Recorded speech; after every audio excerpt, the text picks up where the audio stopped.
Okay, welcome to the Berglund Forum, everyone. Just two quick announcements. First, this evening at 8 p.m. on Zoom, the Confucius Institute invites you to an East Meets West concert. Yadzi Guo, an internationally renowned Suona player, and David Flitsniski, professor at Berklee College of Music, who's been described, or perhaps describes himself, as a mad musical scientist, will be performing together. And next week's Berglund Forum features a distinguished outside speaker. Jonathan Lurie taught for many years at Rutgers University Law School and has been a visiting professor at West Point. He's the author of Military Justice in America and more recently a biography of former President and Chief Justice William Howard Taft. His talk will be entitled Military Justice, Is It Still a Contradiction in Terms? So today we're very happy to welcome Fred Beaudry, Professor of Environmental Science, well known to most of you, who spent part of his summer doing ornithological research in Alaska. The title of his talk is Counting Birds at 45, 68 and 71 North and in between. So thank you, Fred. Thanks, Emrys, for the introduction. In 2019, I had a former colleague who invited me to join him to do some work in Alaska. So I did that. We went and did a couple of sites up there and planned on returning in 2020. And that was canceled exactly one day before we traveled. And then 2021, I did go back, completed a couple of sites in Washington State and 2 sites in Alaska. So that's what I want to talk about with you guys today. That's what Emrys invited me to discuss. So again, thanks, Emrys, for the invitation. Can you give me a thumbs up if you see the screen I'm sharing right now? All right, let's do this. So trying to change slides. There we go. Something that most people who pay attention to birds have been suspicious of for a while is that numbers have been declining. And in 2019, a paper published on numbers associated with that based on pretty impressive background work. And it turns out about 2.9, the population now is about 2.9 billion birds fewer than in 1970. That wouldn't mean much if you didn't know that there was only about 11.6 billion birds approximately in 1970. So that's about a quarter of the birds that are gone now, essentially. Different groups of birds have experienced that loss differently. Migratory birds, about 28% loss. Different regions as well have experienced that loss differently. Here we're in the Eastern Forest region, talking about a 17% population loss. And then that varies, from region to region. Where I did that work the last few years was the Western Forest region and Arctic Tundra region. So we're talking about a 23 to 29% loss. Beyond that, the details are not clear. The reasons are not necessarily clear and vary quite a bit from region to region. And I'm hoping that with the work we're doing up there, we'll help a little bit elucidate some of these issues. The context in which we do that work is a large program called NEON, which is the National Ecological Observatory Network. It's an NSF-funded long-term project where among 20, what they call eco-climatic domains, so 20 regions, 81 field sites have been identified.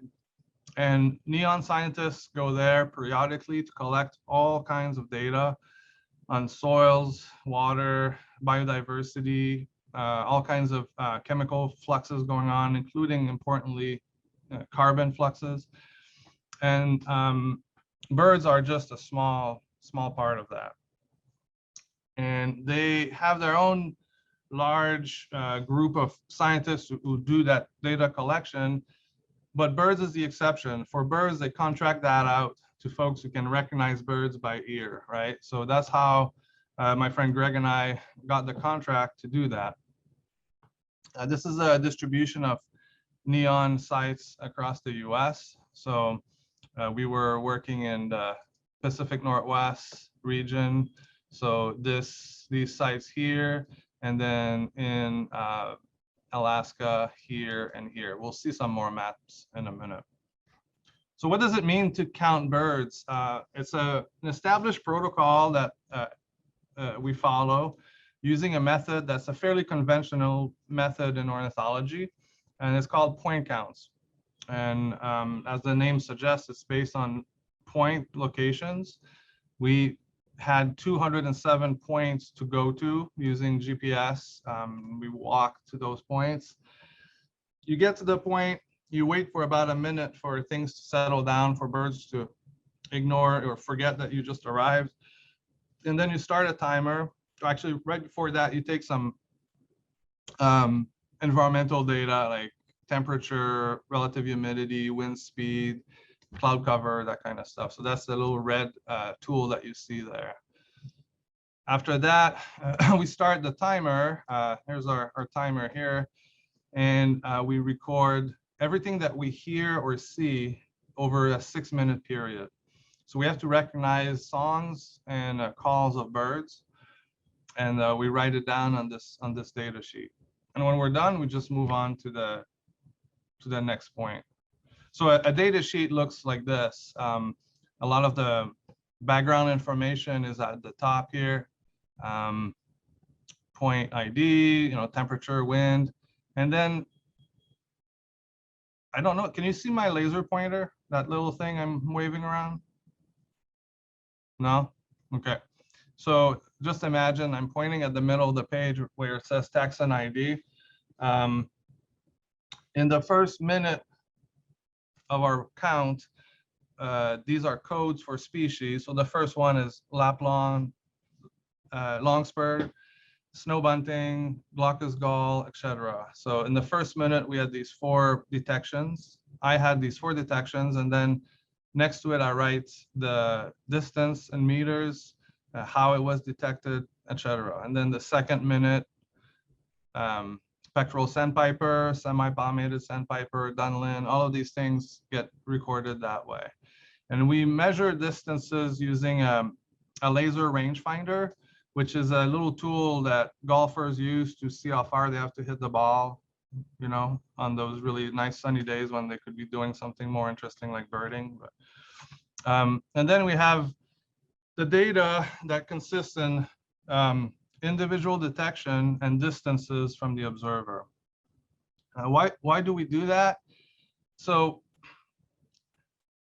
the idea is that as a bird is further away from the observer, there's a lesser chance of us detecting it, right? And by aggregating the data by species, we can plot the probability of detecting them, assuming that it's pretty close to 1 right where you're standing, and that probability decreases over a certain distance. So using these distances, we can turn them into detection probabilities just through aggregating a large amount of data. And from there, we can test or try different detection functions to see which one fits the data best, right? So this curved line here fits that data well. And you put it in competition with other types of detection functions, select the best one through information theoretics or AIC, if you're familiar with that. And then from that, we can account for birds we're not detecting. And that way we can kind of fill in the blanks, right? The birds we're not hearing because they're a little too far. And the whole goal of that, the whole reason we're doing that is to come up with bird density, an estimate of bird density. And that's essentially the gold measure of ecological studies, when you can figure out the number of individuals per hectare, right? So with that information, you can figure out what ecological or environmental characteristic can influence the density of birds. You can look at density over time, if it's increasing or decreasing. You could compare different sites. So this is really a really rich, high information piece of data, is this bird density. So that's the whole point of us doing that.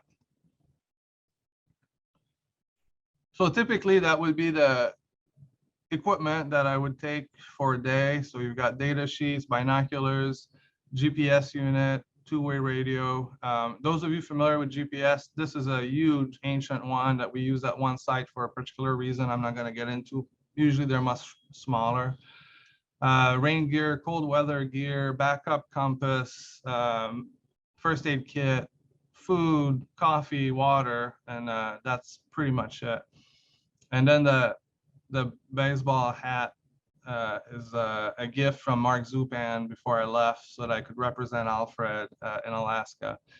I know it's a white baseball hat, which makes me look like I'm heading to go play golf, but it was a gift, and I was thankful for that.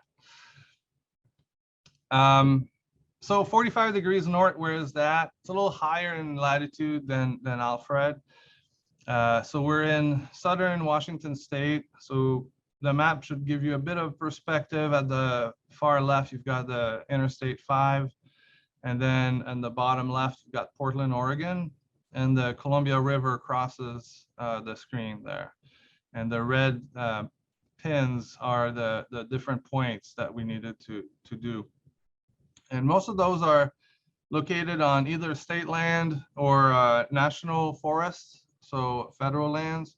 And we would essentially camp close to each cluster of points, so we'd have somewhere close by to start the day from. It's a lot of topography, hilly area. It's the Cascades. It's dominated by conifers. Some of the state land was at different stages of succession post-logging, which created a variety of field conditions, from really thick young forests to really thick older forests.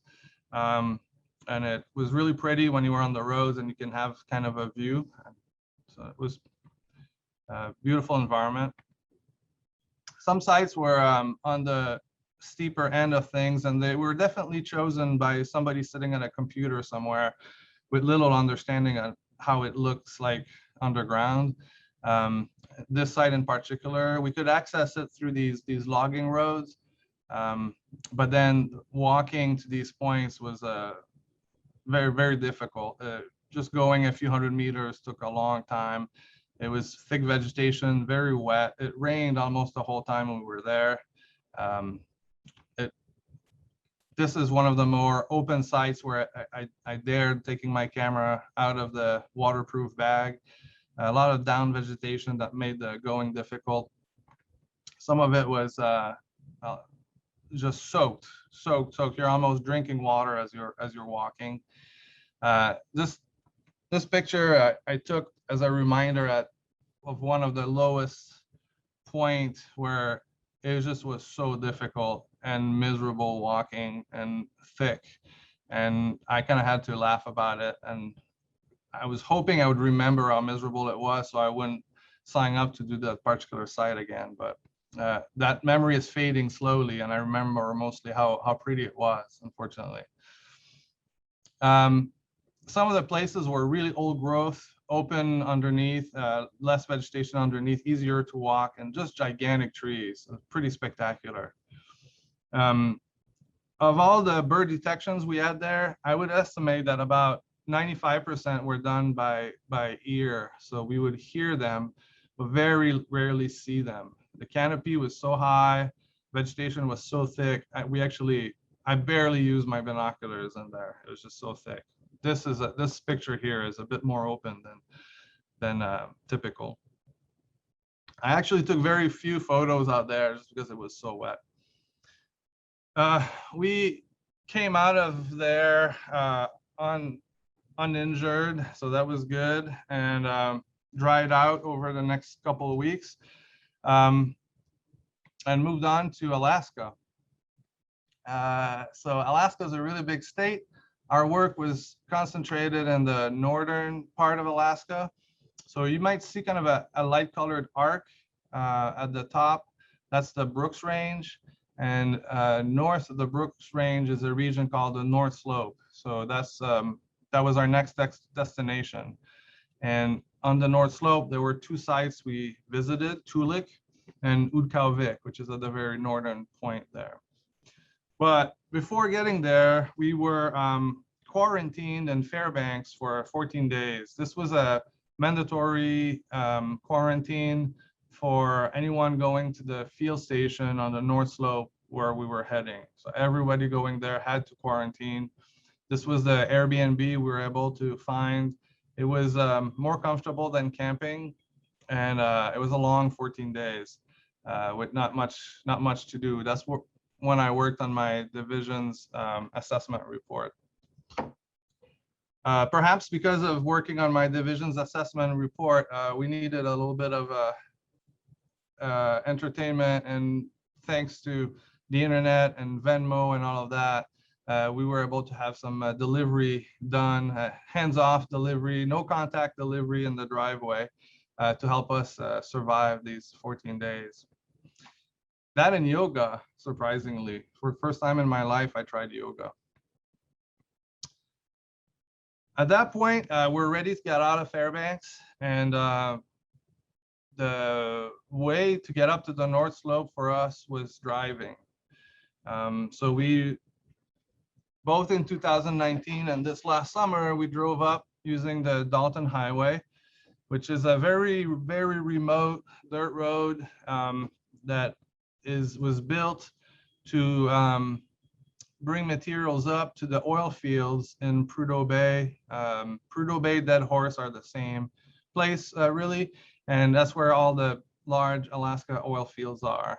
So it's an active road, dirt road, very remote, 414 miles long. It takes us, in good weather, it should take us about 10 hours to get to where the first star is on the road there. So that's the Tulik field station. At that point, it's only a couple more hours to Dead Horse. And it crosses the Brooks Range on the way up there. We're driving a vehicle equipped with a CB radio to be able to communicate with trucking traffic. There's the road is basically owned by truckers. That's their road. When you encounter a vehicle like that, you just move over and stop completely and let them pass. The road, they drive in the center of the road. They don't move to the side. You move to the side, right? And in blind curves or steep slopes, you call ahead and you make sure no one's coming down before you engage into a slope. You have to be on your toes the whole time. And the road condition is good enough that these guys would drive 50 miles an hour through potholes and washboard roads, and it's really impressive and scary at the same time. If you've watched the show Ice Road Trucker, there's some of the seasons are focused on the Dalton Highway. On the way up, we encountered one of the more novel threats to the region, which is wildfires. It's a normally fairly wet region, but there's an increasing number of thunderstorms in the summer, and that combined with drier summers, paradoxically, leads to fires from lightning strikes. And this one had started just 2 days before we drove up, and had spread quite a bit. And it's the types of fires where you see very little flame, but a lot of smoke, as it burns the peat and the thick tundra vegetation. And it'll burn like that. Nobody's going to put that out, and it's going to burn all the way until late fall, essentially. Eventually, we get to the Brooks Range. This is at the very tippy top of the Brook Range. It's called Adigan Pass. It's a gigantic world, a completely mineral world with almost no vegetation, still a lot of snow, but some pretty rare birds. If you're a birder, there's some northern wheat ears up there, some rosy finches. We saw a wolf up there. It's just a different world, different planet up there. And then as you go down from Adigan Pass, you're heading into yet another different world. You're leaving all the trees behind, and you're starting to regain vegetation, but it's of a completely different type. These large vistas, and eventually you pop out into the Arctic plain. And at that point, it's all tundra, which is really low growing shrubs and carex and grasses, and a very water saturated vegetation. At that point, the Dalton Highway is a huge mound of gravel that must have taken just so much effort to build. It's hard to imagine. And trucks just fly up and down that thing. It's amazing. And the reason, well, actually, one of the things you see that accompanies you on the whole drive is the Alaska pipeline.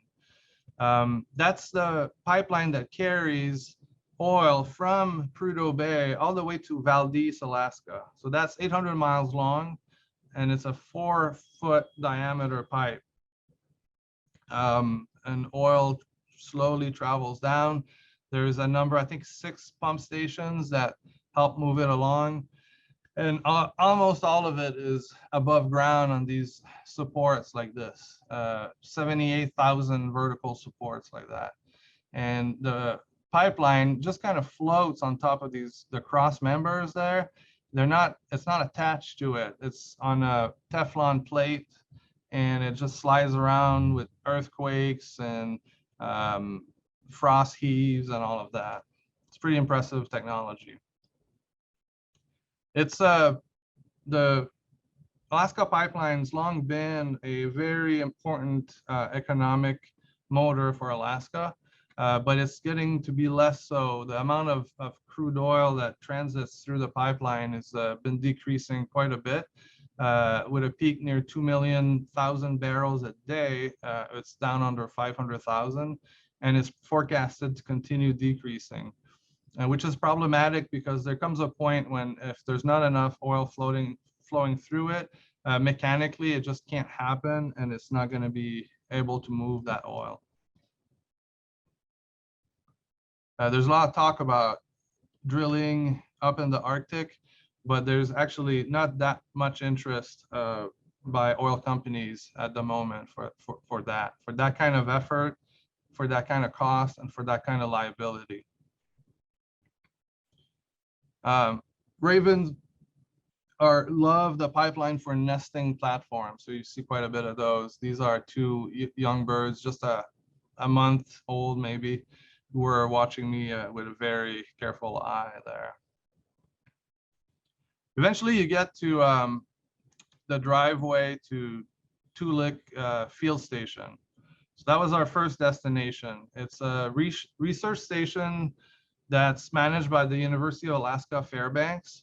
It's funded by the NSF, National Science Foundation. It's been around for a long time, and it supports scientists from all over. So it's not just scientists from UAF, it's folks from all over who are interested in doing Arctic research. And the station provides housing, food, transportation, equipment, just generally facilitates research above the Arctic Circle. Very well-run place. At the peak in the summer, they can be up to 120 users. When I was there in 2019, there was about 110 people, so it's pretty busy. This last summer, it was between 70 or 80, so quite a bit quieter. And there's a support staff that's there that do the cooking, the construction, maintains generators, communications, repairs the trucks, everything. So that's quite a crew, and it's an interesting crew because many of those I met in 2019 were still there in 2020. So it has relatively low turnover. It's people who just like to spend a number of months in a remote location like that. And you might think it's mostly men, but it's about half and half, men and women. And quite a number of them spend the winter at research stations in Antarctica.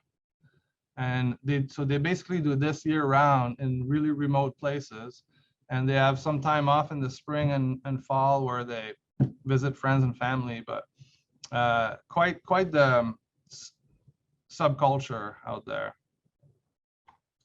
So it's on the shores of Toolik Lake. It's not accessible to general public. You can't, tourists driving up the Dalton Highway can't just turn there and go use the cafeteria, for example. You're not allowed to enter the site.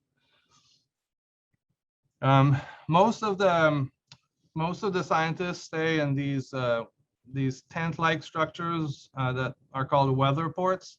They look a little rough, but they're fairly comfortable with heating and electricity, a little table and desks in there, and it's pretty comfortable. Some of the more permanent staff stay in these hard-sided buildings. And on the right of the photo is the building where you have the cafeteria. Facilities are simple. These are the toilets there. Those structures, they're called towers, are on top of a tank that gets emptied periodically. Everything, all the used water, all the wastewater needs to be trucked out of the site, and it's trucked to Prudhoe Bay for treatment. It costs 75 cents per gallon of used water, so it's very expensive. So there's a lot of efforts to minimize water use there, and it seems to be working. Cafeteria is well equipped. There's food available 24 hours a day to make lunches, every kind of snacks available. I love M&Ms. They had tons of M&Ms. It was great. They have coffee going, and then they have hot meals 3 times a day. There's another room on the side here that has more seating, and it gets pretty busy during the meals. This picture was taken at 1 in the morning because I was heading out to do some field work, so there's nobody there. And typically we would be back by 8 a.m. after our days of counts. So folks who were there thought we were just not doing any work because we're around most of the day, but all of our work was very early in the morning. All around camp, there's different equipment deployed for different types of experiments. There's a lot of greenhouses looking at manipulating temperature and measuring the effects on the tundra. There's water sampling equipment everywhere, air sampling equipment. A lot of botany work is done around there. And you can see these little boardwalks. I'll tell you more about those in a second. A lot of the scientists have to access remote sites where there's no access except by helicopter, so they get dropped off and go and do their work back there, and hope to get picked up at the end of the day. If it's foggy and the helicopter can't come back to pick you up, each of these remote sites has one of those big blue barrels, and it has inside some tents and sleeping bags and food and water, so you can ride it out overnight until there's a weather window that allows you to get picked up again. A lot of the sites are visited frequently, and to prevent damage to the tundra, there's these boardwalks that are put up, and also to facilitate walking. It looks easy to walk around there, but it's not. It's like walking on like moss balls the size of basketballs, right? Plus saturated with water. So it's a little bit like walking in deep snow. It's actually pretty difficult. So for our points, if there were any of these boardwalks in the vicinity, we would use them as much as we could to minimize the distance we had to walk on the tundra.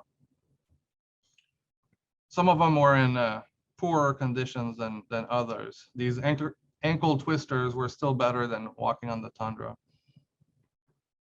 Overall, working there was just fabulous. Large vistas.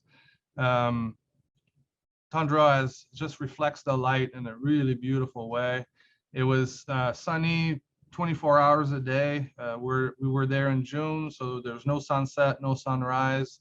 It's day 24 hours a day, and there's a constant backdrop of the Brooks Range behind you. Whatever site you are, the mountains are right there. It's just spectacular location to do work. It's quiet. It's often calm. It was often calm that time of year when we were there. All you hear is the birds, sometimes a creek gurgling far away, but it's just the immensity of the location is incredible. They hire a lot of field technicians to do work in the summer, and I encourage students who are interested to apply for those positions. It'd be a great summer job.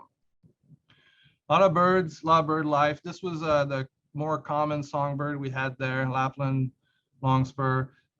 Very curious little guys. They come real close, very bold birds. We have them once in a while in winter show up here in New York. Allegheny County has records every winter, and they're a completely different animal when they're down here. They're really flighty, and it's difficult to approach them. So that's pretty strange. Rock ptarmigan are the grouse of the north. There's 2 species of the ptarmigans up there, and they turn white in the winter and then brown in the summer. These 3 species, those photos weren't taken by me. They were taken by the naturalist on base, who has a really good camera equipment, and he was out with us a few times, and he took those pictures with us. So I got permission to show those. But these next 3 birds, so Arctic warbler, eastern yellow wagtail, and beautiful blue throat are kind of unique things for the North Slope. So these birds are actually Eurasian species that have a little bit of their breeding range into North America. You see at the far right up there on the North Slope. So bluebirds who breed in on the North Slope winter in Southeast Asia instead of the typical pattern of breeding in North America and wintering in Central America or South America. So they're essentially birds from another world ecologically that show up there. So it's really neat to see them there. I think it's especially neat with blue throats because I'm going to try to play a little video, and it might not work depending on your connection, but we're going to give it a try. This was recorded at Tulik. It's a blue throat singing. They're mimic birds, and they imitate things that they hear in their environment. A lot of it stuff that they hear on their wintering grounds. So you have these birds singing on the North Slope, and they're imitating crickets and frogs and birds from Southeast Asia. It makes for a really like a collision of 2 worlds, essentially.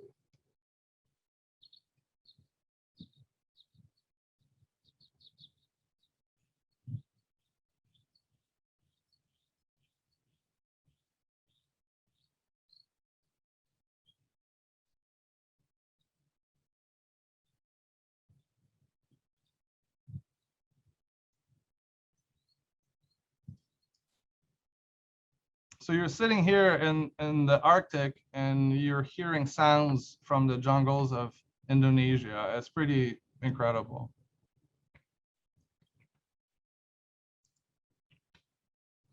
So from Tulik, we went on to our next site.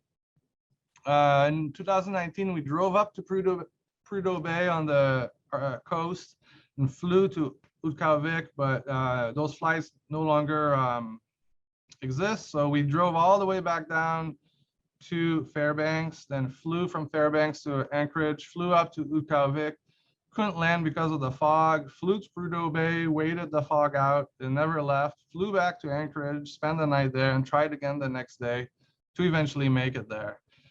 Utqagvik is what used to be known as Barrow, Alaska. And there's a large section of it that's reserved for ecological studies. So on your map here, where the V is right about where the town is. And that's just below Barrow Point, which is the northernmost point in the United States. So that is really remote. There's no roads that connect this to the rest of the world. If you Google Barrow, Alaska, one of the first returns is a TripAdvisor page that says, Barrow is awful, would not recommend. So I don't agree. It's a little rough looking place. It's a surprisingly large population. About 4,000 people live up there. Many of them Steelers fan, inexplicably. I'll have to figure out why at some point. But it's in what we call the frontier state, and it's at the very edge of the frontier state, but it's not a frontier town. That town's been around since about the year 800, right?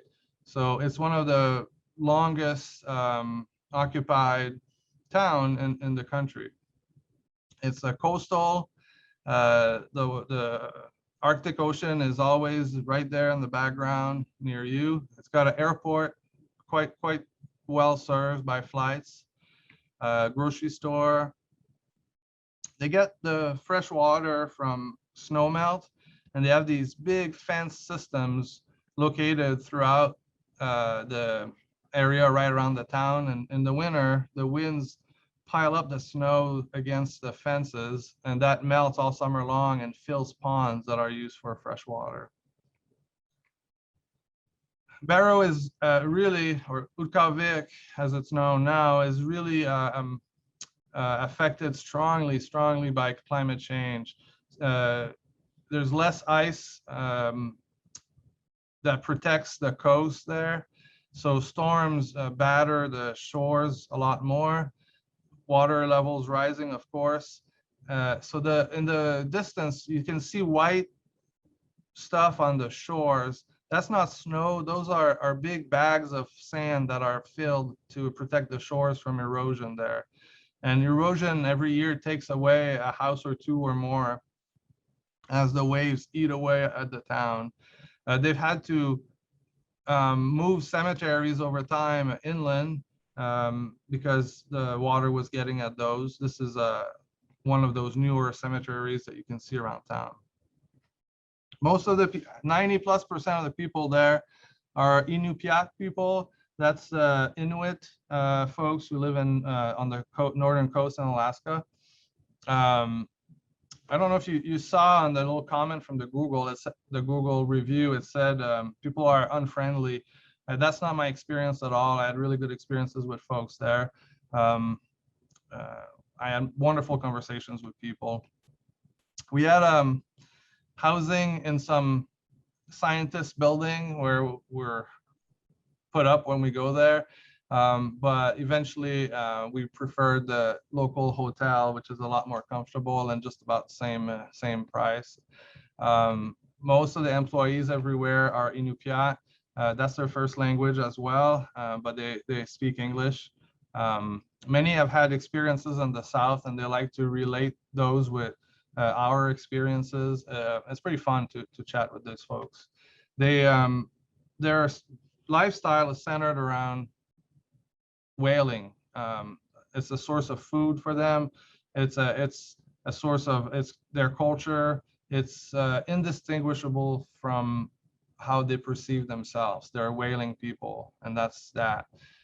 They keep watching the sea like that to see where are the leads, the open waters they could reach by boat. They're constantly looking at the changing ice patterns. When we did laundry, we learned that you could have your whaling gear cleaned for $5 a piece, by the way. They have all kinds of community events where they share what they capture, the meat that they get. This is part of their principal prey, which is the bowhead whale, and this is part of a tail that they were cutting up and distributing. They keep that food in these underground caverns that stay cold all year, and they keep it in large cubes, and they pull it up as needed. I got to eat some of it, of all places, in a Mexican restaurant. So this is Cruz from Veracruz, Mexico, who has a restaurant there, and had some pickled whale meat that I tried. It wasn't bad. It tasted like pickles, but chewy. Incredible birds there, things you don't see here very often, never in the summer, sometimes in the winter though. So long-tailed ducks, a bunch of shorebirds. The tundra there is very saturated, very wet. A lot of shorebirds, so dunlin, spectral sandpipers, red phalaropes, red-necked phalaropes. People come to Barrow, to Utqagvik, to bird and see this species in particular, which is very hard to find. It's called spectacled eider, and also this one, the king eider. So those are the birds we would get during our point counts every day while out there. And what's impressive there is just the density of birds. They're everywhere. It's just very, very birdy, and they're very they're not flighty. You can walk right through groups of birds. It's pretty impressive. During one of the counts, it was a little foggy, and I could see this duck in the distance, and I couldn't recognize what species that could be, and it vaguely resembled a Siberian duck that I was a little bit familiar with, and I was getting really excited about that. So I got closer, and my excitement was mounting. I'm like, oh my God, this is such a find. And then it wasn't flying away. Eventually, I realized that it was a plastic decoy left behind by a hunter. So that was a bit of a disappointment. And then throughout, there's these birds who are specialists at eating the eggs and nestlings off of nests. They're called Jaegers. Very impressive birds. They look like gulls, but they're not gulls. So parasitic Jaeger, Pomeranian Jaeger, just a big, badass bird. They chase and steal food from pretty much anything. They attack us. They're just incredible. In the past, people have asked about stuff with no feathers. So we did see some animals with fur instead of feathers. So here's a couple. On the North Slope, there's quite a few herds of muskox. We saw them amble along. Just also very impressive animals. Caribou, that's the land of the caribou. I saw this little Arctic fox, this very one, steal a goose egg from a goose and avoid being attacked by the goose, to then be attacked by the Jaegers who were trying to get the egg. But that fox held on to that huge egg. And about an hour later, I caught up with the fox, and it was really sleepy. And I suspect it had had a really, really good goose egg meal. And it was trying to stay awake in the sun to keep track of my movements around it. So it's a cute little thing. These things are pure white in the winter, and they turn these colors in the summer. So what's next?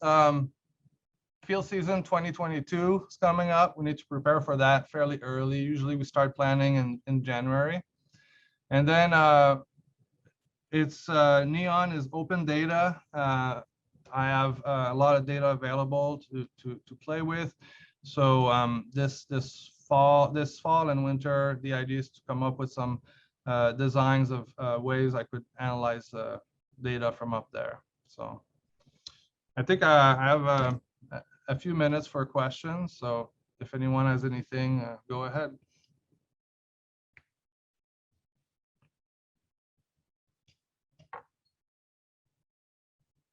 Emrys, you're muted.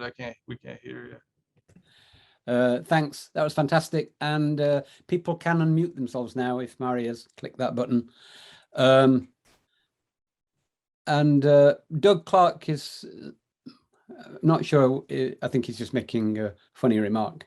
The decoy was a live bird for you. I had a question. Why weren't I was very glad that, Fred, that you got rained on so badly in the Northwest, because it seems to me that you got to pay a price for having such a fantastic job, really. So every year we're in Alaska, the mosquitoes are very, very sparse.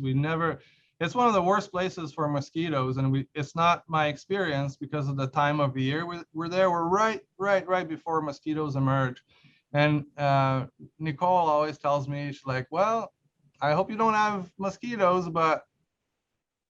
and I think she kind of hopes I do. So I think the rain was a little bit like that too. Why didn't you have anything to protect yourself against bears? We did. I didn't talk about that. It's kind of a sensitive topic. In Washington and Toolik, we were carrying a bear spray, those large canisters of bear spray with us. And then in Utkavik, it's a different game there, because Utkavik has polar bears coming on the coast. Polar bears don't attack you by mistake. It's your food for them. So for that reason, we're carrying a 12 gauge shotgun with us at all times, and we had some communication protocols. It was we had to be very careful. Now these shotguns were loaded with rubber bullets, rubber slugs for the first 2 or 3 that we had in the magazine, and then backed up by real slugs after that. But so we had to be careful about bears, but we didn't see any. Okay, more questions. There's one from Bill Moreno. Can you see the chat, Fred? Yeah, I just opened it. Yeah, why was the pipeline not modeled to account for low flow rates? I don't know. I'm not sure. They thought about that, I'm certain. I'm not sure it's a easily adaptable method, right? So I think they had to go with how can we get the most out as quickly as we can. But I'm not sure. That's a great question.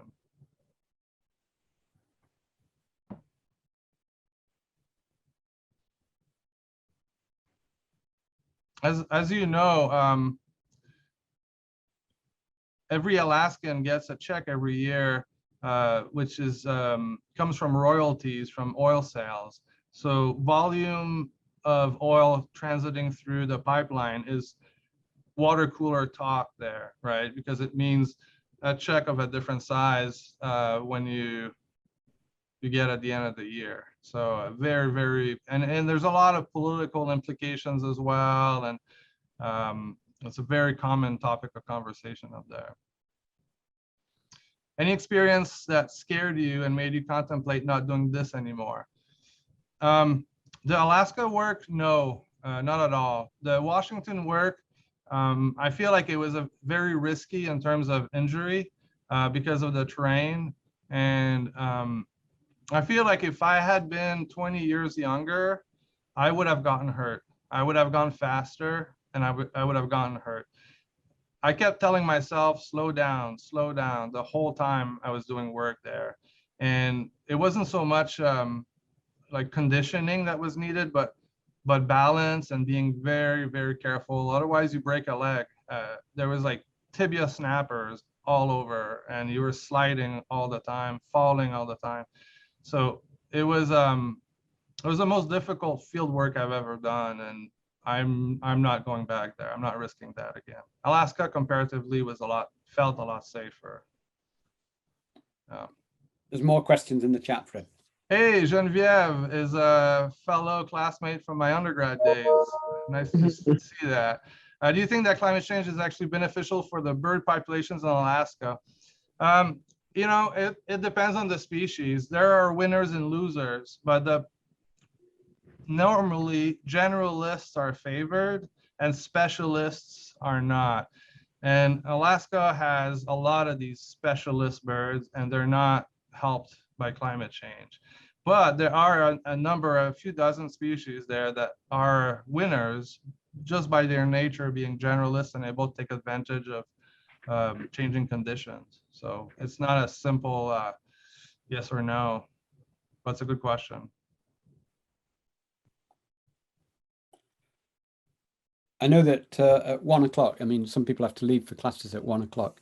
Any last questions, apart from just thanking Fred? Well, let me remind you that the talk is going to be posted, and so you can distribute it to people who weren't able to be here today. You can also email Fred any questions you have. But Fred, I just want to thank you. It was fantastically interesting. And thank everyone coming. Fred, I did have another question for you, which is you talk about the people who work there. Is it possible for Alfred students to apply? Yes. Anybody who's interested can contact me. I can put them in touch with the right places to look for positions.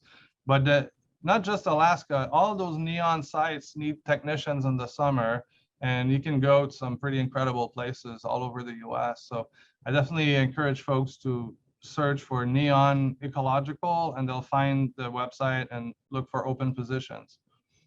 Do you have to have special skills, or could you go and work there, you know, just working in the cafeteria or something like that? the technical positions are probably those who you require fewer skills. Some of the positions are pretty straightforward, just assistants. Working as a cafeteria, these people actually have a lot of experience. The support staff there is very experienced, and it's probably more difficult to get into that world. Yeah. Okay. Okay. Well, thank you, Fred. That was just wonderful. Welcome. Thank you, everyone, for being here. It was fun.